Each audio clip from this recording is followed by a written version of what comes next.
you look back historically and you try to see, okay, what has happened in previous years after that big of a rally? Typically, another rally follows, but not as much as that last one. So anything's on the table. The world is so crazy these days.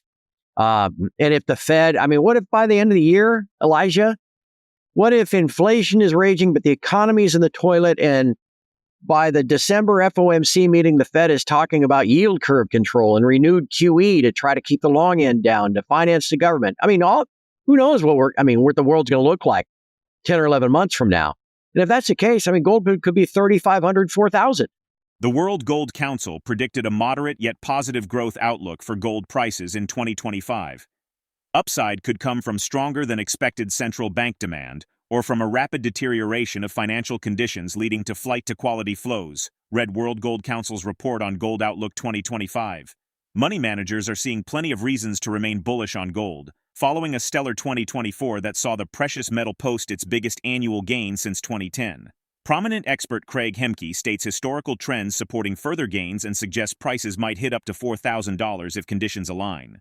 While reflecting on the market, Hemke highlights central bank demand, not rate cuts, as the key driver of gold's strength in 2024, with China resuming purchases late in the year. He sees this trend continuing into 2025, supporting further gains for gold. The purchase shows that the PBOC is still keen to diversify its reserves, even with gold at historically expensive levels. The metal's rally to a record in 2024 was supported by monetary easing in the U.S., safe haven demand, and sustained buying by global central banks. For mining shares, Hemke acknowledges underwhelming performance relative to the metal itself, but remains optimistic about its long-term potential. Despite uncertainties in the global economy, he maintains that gold and precious metals are well-positioned for another favorable year.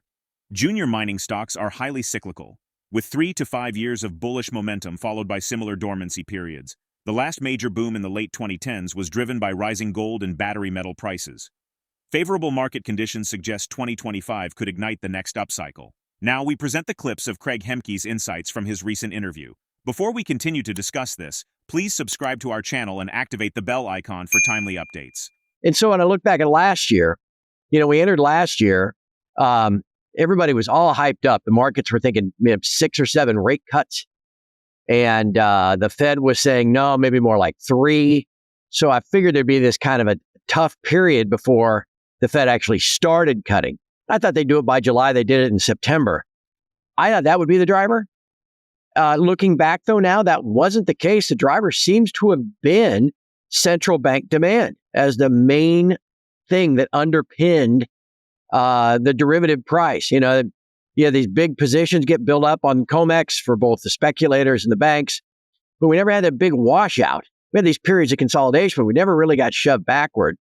And I think that central bank demand underpins the price, and it seems to be continuing. China stepped back up after allegedly taking 6 months off, with 5 metric tons in November, then 10 in December. So if this trend of central bank demand, physical demand, underpinning the price, buying all the dips, that should help promote a good year this year. So we're back to watching the Fed, see what they will do. I called the thing inversion reversion because I think the key indicator is the yield curve, which had been inverted for 2.5 years, but now it's reverted back to an upwardly positive sloping curve where the 10-year yield is higher than the 2-year. And that's historically when the recession actually begins. The inversion predicts a recession is coming. But if you look at the charts that the Fed puts out, the last 6 or 7 recessions have followed that inversion reversion. And that's what's now happened. The 10-year note's about 40 basis points higher than the 2-year note. So I'm basing this whole forecast on the fact that the Fed is going to be wrong. Economy's not as strong as they think it is. They're going to be cutting more than just the 50 basis points they're expecting. That combined with this ongoing central bank demand and what else is coming at us this year, Elijah, I think makes for a pretty strong year for the precious metals. Despite massive U.S. deficit spending of $624 billion in the first 2 months, Craig Hemke remains skeptical about proposed deficit reduction measures. He notes that even significant cuts could be negated by falling tax revenues during an economic slowdown, reinforcing fiscal challenges and supporting central bank and investor demand for gold.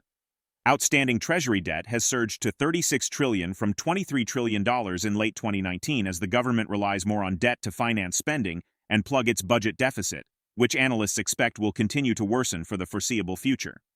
Fitch Ratings says the U.S. faces significant fiscal policy challenges in 2025 related to the debt limit, appropriations, and tax cuts in the context of already large deficits and an increasing debt burden. While a febrile international affairs outlook may have been investors' primary reason for owning gold into the new year, with 31.4% citing it as a factor behind their decision to hold the asset, rising sovereign debt was another big driver. According to Hemke, fiscal imbalances and rising debt interest drive central bank gold buying and investor demand, supporting gold's upward momentum despite market pullbacks. Let's get back to the interview. Well, this is a major part of that central bank bid and just general physical demand for gold. Elijah, this came out back in early December. People are already starting to kind of look for Christmas and shut things down. On the 8th or 9th business day of every month, the U.S. Treasury puts out their monthly Treasury statement. So this was back on like December the 9th, right? The U.S. fiscal year begins on October the 1st, ends on September the 30th. So the statement that came out on December the, whatever it was, 9th or 10th, was for the month of November and cumulatively the first 2 months of the year. The month of November alone was $366 billion of deficit spending. Yeah. That used to be a national, calamity when it was $366 billion for a year. And now it's a month. For the first 2 months of the fiscal year, $624 billion in deficit spending. So there seems to be, look, I want it fixed too, right? I wish it wasn't like this. But the problem is you can't wish it away and you can't just wish a fix. And this optimism that somehow this Doge committee with Musk and Ramaswamy, which has no congressional authority, let's say somehow vote to give it some, but I mean, there's no line item veto that the president has. So this optimism that somehow Musk and Vivek are going to trim, $500 billion off the deficit by, cutting out waste, sounds great. But in reality, in practicality, are they really going to do it? Let's just say they're able to cut it by $200 billion or something. One, that's sadly a drop in the bucket. But two, if we get into this economic scenario that I think is coming, well, then economic activity slows, tax receipts fall, and the net difference might be nothing. You might cut spending by $300 billion, but then have your government revenue by tax receipts fall by $300 billion, and you're still running $2 trillion deficit. So you're talking about things that underpin the bid for gold. Okay, that problem is not going away. I mean, it's only, getting worse. What the line item for interest on the national debt last year was 1.1 trillion or something like that. So that, even though it doesn't always make headlines, those numbers are the ones that just remind people that, maybe I ought to divert, like these central banks. These central banks are taking their dollars and buying gold. Maybe I ought to do some of that myself. And that just, again, that keeps the dips being bought, keeps the banks unable to just, smash it backward, $500 to cover some of their shorts. And it keeps, it keeps moving forward. And the uptrend we always seem to see in the COMEX, 2 steps forward, 1 step back, 2 steps forward, 1 step back. Gold prices hit a string of all-time highs last year, and the run of fresh records could extend in 2025. Commodity analysts who make long-term forecasts believe that the price of gold will generally keep rising in the next few decades as demand for the precious metal increases.